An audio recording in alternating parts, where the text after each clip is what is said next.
and welcome back to my channel. This is Zakia's Kitchen. The kitchen is sometimes metaphorical, and today we are going to be making a chess pie. This is my 1 subscriber special. I'm so excited. So here we have flour, 2 cups of flour. We have sugar here, about 1/4 cup of sugar, and then a teaspoon of salt. So this is all to make the pie crust. These are the dry ingredients, and then we're gonna have the wet ingredients over here. So we have about, let's say, a 1/2 cup of butter. We're supposed to be using stick butter, but I don't have that right now, so we're just gonna use country crock. And then we need canola oil, which is here. We need about 1/2 cup of canola oil. So I'm gonna put that in here. And pour it.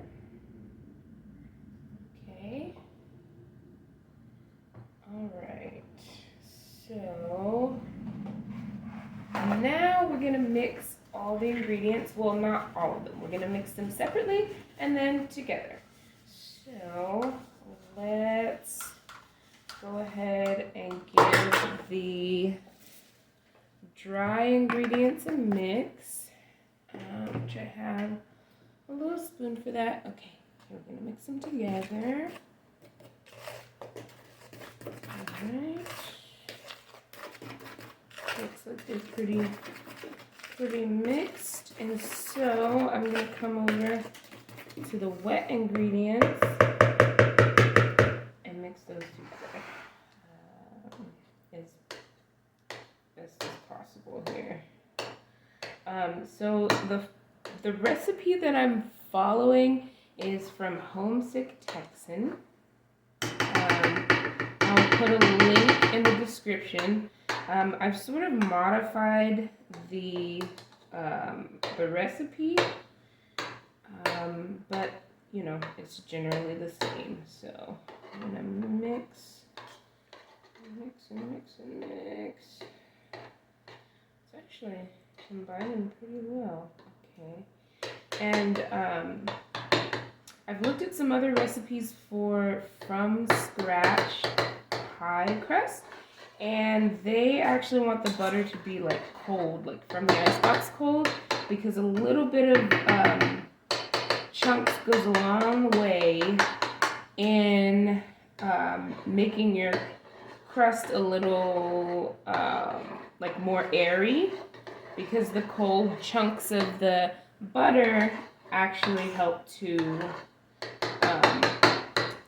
get those air pockets in there. So this is pretty well mixed. I'm going to combine it with the dry ingredients here. There we go.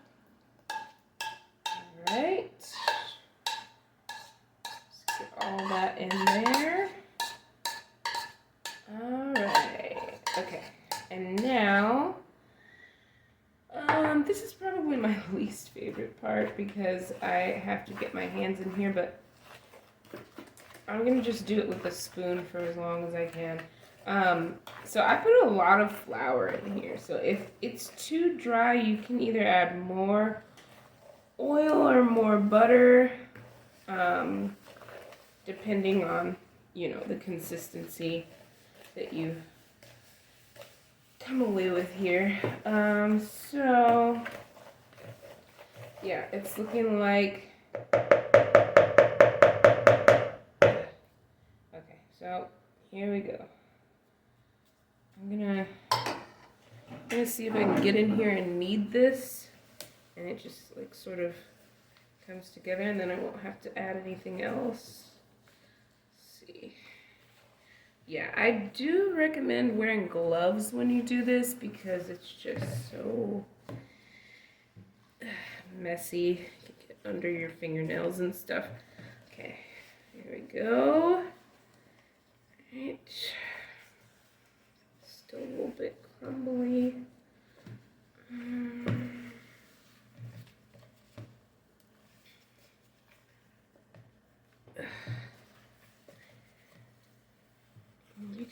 add some milk to this. Like in the original recipe, it calls for like 2 tablespoons of milk, but of whole milk. I don't have whole milk. I have like 1% lactose-free milk, so I don't know if that would give the same effect, but I think that this is maybe this dough. Well, I mean, it looks a little dry, but maybe if I just knead it out a little bit more. Just add like maybe a dash of oil. This may be too much, but we'll see here. This is my least favorite part, but that's okay. Kneading the dough. Okay, I think that little splash of oil did it. And now we have something that more resembles dough. Okay, so I'm going to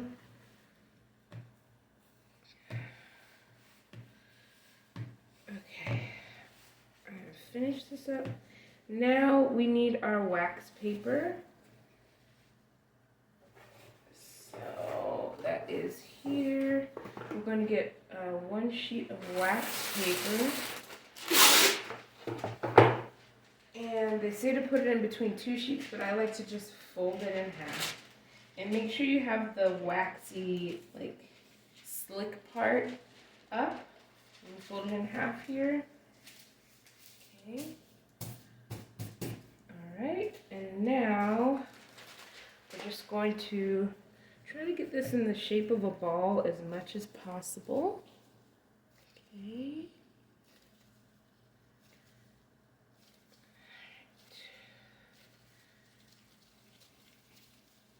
Alright, and now I'm going to put it on the wax paper. Now they say to take a rolling pin, but I mean, I have a rolling pin. I just feel like that's a lot of hassle. So I'm just going to take my pie glass and squish it right down on top. There we go. See how it's turning out? More even there. Okay. And squish. Squish and squish. Squish. Oh, this is a thick piece of dough. Okay. Let's just keep squishing. Just keep squishing here. Okay. Squish and squish. Alright. So yeah, this is the squishing process that I use. I actually find it to be easier than the rolling pin. Okay.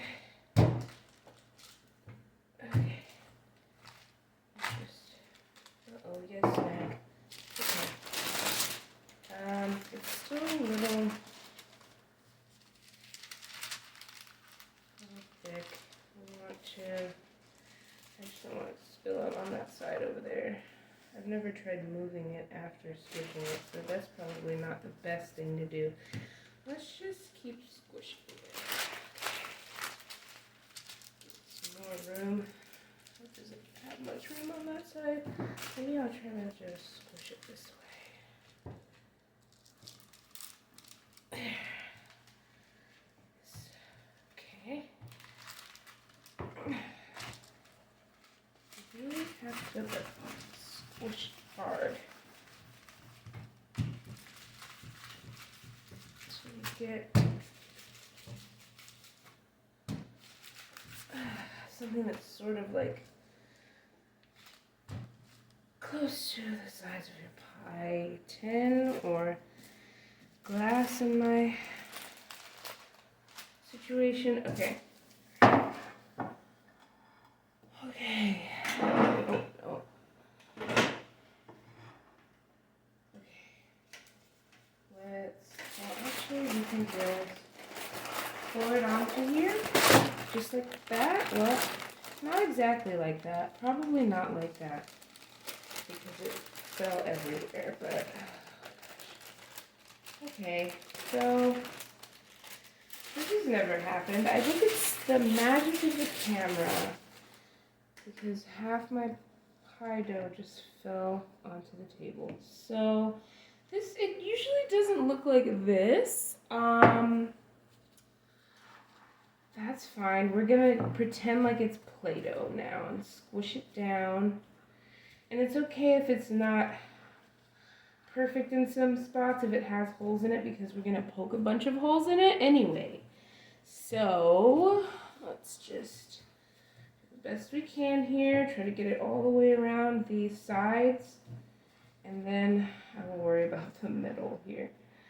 There we go. Okay. All right. Now there's actually a lot to work with in the middle here, so I'm gonna squish it down.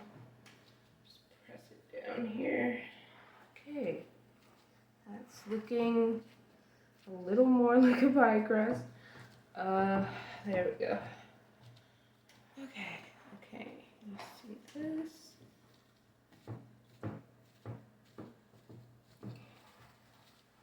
Around here.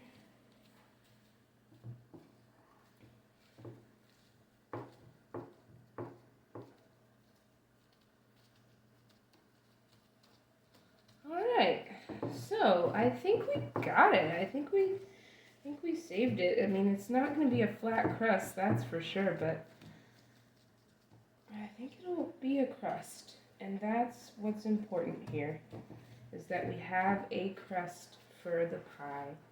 So I'm just going to go around one more time. Make sure we got all the way around. Okay, and then try and flatten it as much as possible in the middle.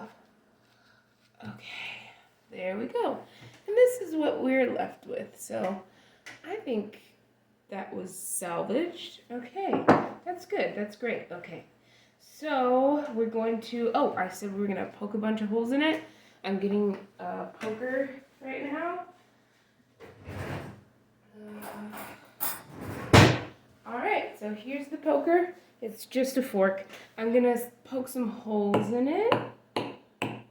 And I don't really know what the holes are for, but it has something to do with when it bakes, something happens if you don't poke the holes. So just poke holes in it.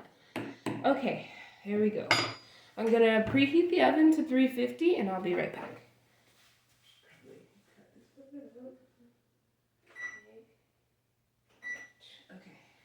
Alright, the oven is preheating, so we're going to set our pie crust aside, and we're going to start on the filling. So I'll be right back for that.